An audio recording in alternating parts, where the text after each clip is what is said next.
वृंदावन की बिहारी लाल की जय। एकादशी महारानी की जय। श्री राधा रमण जू सरकार की जय। जय जय श्री नवल किशोर। तो आप सभी भक्तों को राधे राधे, जय श्री कृष्णा।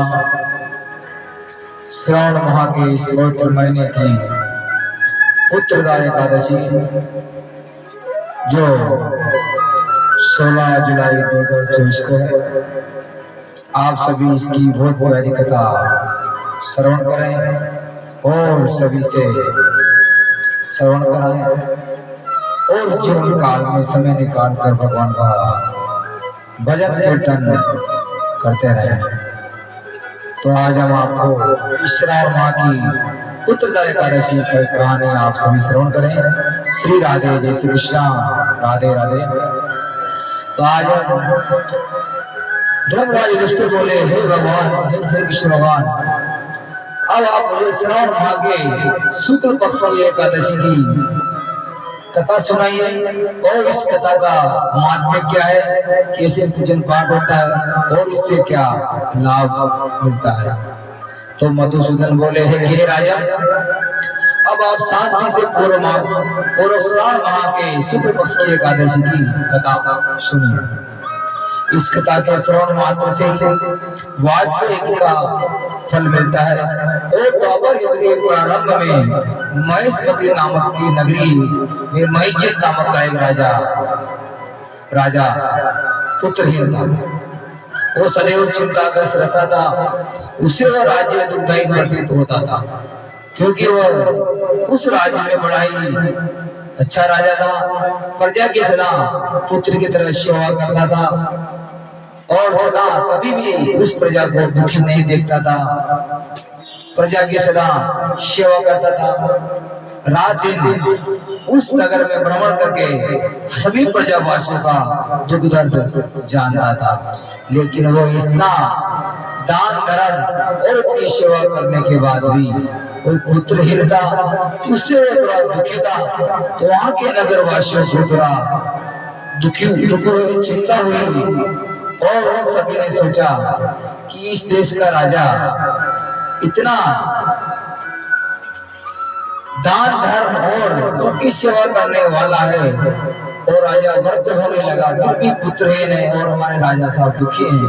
तो वहां की प्रजा को बड़ा संकट हुआ, बड़ा दुख हुआ। तो उन्होंने सोचा किसके बारे में कुछ जानना चाहिए। तो अन्य पूर्व राजा से धन एकत्र किया। न मैंने कभी देवताओं ब्राह्मणों का छंद छीना है, ये राजा समाधान कर रहे हैं इसे प्रजा से। और मैंने सदा प्रजा को उसके पुत्र की तरह पाला है और ना मैंने कभी अपराधियों को पुत्र बांधव को दंड दिया है। तो राजा महिजीत की इस बात को विचारने के लिए मंत्रीगण आदि वन को गए। सारी प्रजा और सारी मंत्रीगण एक वन में चले गए बहुत दूर तक। उस वन में बहुत से साधु संत सेवा भाव से पूजा पाठ करते थे, भगवान की आराधना करते थे। वहां पर एक लोमस ऋषि नाम के बहुत बड़े ज्ञानी साधु संत महात्मा थे और वहां पर उस लोमस ऋषि जी को उस पूरी प्रजा ने और उस वहां के सभी मंत्री गणों ने जब उनको इशारा कथा के अनुसार सुनाया कि हमारे राजा जो है बड़े ही दान दक्षिणा करने वाले हैं, सदा भजन कीर्तन करने वाले हैं, सदा भगवान की सेवा में लगे रहते हैं और सारी प्रजा को सदा पुत्र के समान मानते हैं, कभी भी कोई संकट कष्ट हो नहीं देखते। फिर भी वो इस जीवन काल में उनके पुत्र नहीं, उससे बड़ा दुखी है। उनका ऐसा क्या कारण है कि वो पुत्रहीन है। तो लोमस ऋषि के ऐसे वचन सुनकर सब लोग बोले कि हे महर्षि, आप हमारे समस्त बातों को जानने को ब्रह्मा से भी अधिक है। महेशपति नाम की पुरी में एक माजिद नाम का एक धर्मात्मा राजा है। वो प्रजा का पुत्र की तरह धर्मानुसार पालन करता है, परंतु फिर भी पुत्रहीन है। तो इससे वो अत्यंत दुखी रहता है। हम लोग उस राजा की प्रजा है, क्योंकि प्रजा का ये कर्तव्य है कि राजा अगर सुख में सुख माने हो, उसके दुख में दुख माने। हमको उसके पुत्रहीन होने का अभी तक कारण प्रतीत नहीं हुआ। अब जब से आपसे दर्शन किए तो हम ये जानना चाहते हैं कि हमारे राजा कि ऐसी कौन सी गलती होगी, उससे कौन सा पाप हो गया कि वह इतने पुत्रहीन है और पुत्र नहीं है, दुखी रहते हैं। कृपा करके आप हमें इसका कारण बतलाइए। इस पर लोमस ऋषि ने एक क्षण के लिए नेत्र बंद किए और अपनी शक्ति से द्वारा उस राजा के पूर्व जन्मों के विचार करने लगे। विचार करके बोले, हे ब्राह्मणों, यही राजा पिछले जन्म में अत्यंत निर्धन था, तब बुरे कर्म किया करता था, एक गांव से दूसरे गांव को घूमा करता था। एक दिन ज्येष्ठ मास के शुक्ल पक्ष की द्वादशी के दिन, जो कि 2 दिन से भूख का दोपहर उस समय एक जलाशय पर पानी पीने गया। उसी समय की तिहाई प्यासी गौ जल पी रही थी। उसी समय की गई हुई प्यासी गौ माता जल पी रही थी, तो राजा ने उसको प्यासी को ही वहां से हटा दिया और स्वयं जल पीने लगा। ये ब्राह्मणों, इसलिए राजा को ये दुख भोगने पड़ रहे हैं। एकादशी के दिन भूखा रहने से उसको राजा होना पड़ा और प्यासी को हटाने से पुत्र के योग का दुख भोगना पड़ा। इस पर सब लोग बोले कि ये महर्षि, शास्त्र में ऐसा लिखा है कि इस पुण्य को पाप नष्ट हो जाते हैं, ऐसा कोई कार्य में बताए। इसलिए कृपा करके आप राजा के पूर्व जन्म के पाप नष्ट होने का आप हमें कुछ उपाय बताएं। इस बात के सही होने से पुत्र रत्न की उत्पत्ति होगी।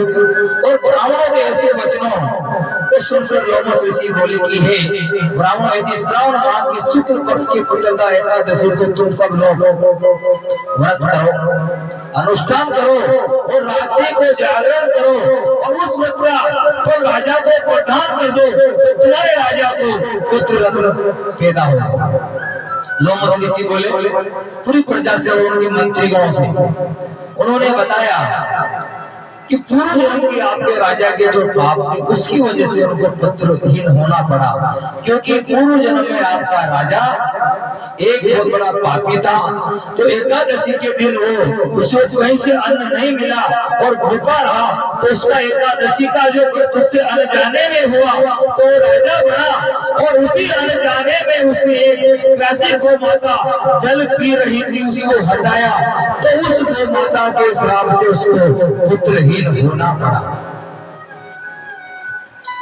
तो मंत्रियों से समस्त प्रजा महर्षि लोमस ऋषि के वाक्यों को सुनकर प्रसन्नता पूर्वक अपने नगर को वापस आए और उन सब लोगों ने श्रावण माह के मास के शुक्ल पक्ष की एक पुत्रदा एकादशी को लोमस ऋषि की आज्ञा अनुसार विधि पूर्वक पूरा व्रत किया और अनुष्ठान किया और द्वादशी को उसका फल राजा को दिया।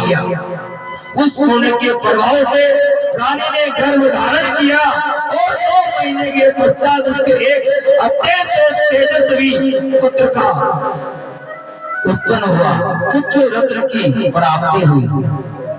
हे राजन, इसलिए इस एकादशी का नाम पुत्रदा एकादशी पड़ा है। जो मनुष्य पुत्र रत्न को प्राप्त करना चाहता है उन्हें इस एकादशी का व्रत पूरे भाव से और पूरी श्रद्धा से और पूरे अनुष्ठान के साथ करें, तो उसको मेरे ठाकुर, मेरे गोविंद, मेरे गोपाल, मेरे नारायण, उसको पुत्र रत्न की प्राप्ति जरूर होती है। यह पुत्रदा एकादशी की कथा का भाव और यह एकादशी की दूसरा कथा जो आपने सभी ने श्रवण की। तो आप कभी भी ये ना सोचें कि मैंने कोई पाप नहीं किए हैं। पाप तो आपने जाने न जाने में इस जीवन काल में किया हो या पूर्व जन्म में किया हो, तो आपको भोगना ही पड़ेगा। अगर आपने कोई भी पाप इस जन्म में किया है या पूर्व जन्म में किया, तो आपको दोबारा इस धरती में, इस मृत्युलोक में जन्म लेकर चुकाने के लिए आना ही पड़ेगा, आना ही पड़ेगा, आना ही पड़ेगा। जोर से बोलो श्री राधे राधे, जय श्री कृष्णा। आप सभी भक्तों ने इस पुत्रदा एकादशी श्रावण माह के पवित्र महीने में सभी ने कथा श्रवण की और इस कथा का आपने सारा सार सुना। कृपा करके मैं आपसे सभी से निवेदन करूंगा कि सदा भगवान की भक्ति से जुड़े रहें, भगवान के भजन कीर्तन करते रहें, सब कीर्तन करते रहें, क्योंकि इस जीवन काल में अगर आपके साथ कुछ जाएगा तो सिर्फ आपका भजन, आपका कीर्तन, आपका सत्संग, आपका नाम उच्चारण साथ जाएगा, न कि आपकी मोह माया, न आपका धन, न आपका मकान, गाड़ी घोड़ा, कुछ नहीं। आप सभी भक्तों का श्री कृष्ण प्रियादास YouTube चैनल पर स्वागत है। आप सभी भक्त इस चैनल को आगे बढ़ाएं, सब्सक्राइब करें, लाइक करें और शेयर करें। श्री राधे, जय श्री कृष्णा, जय श्री राधे, जय श्री कृष्णा, राधे राधे।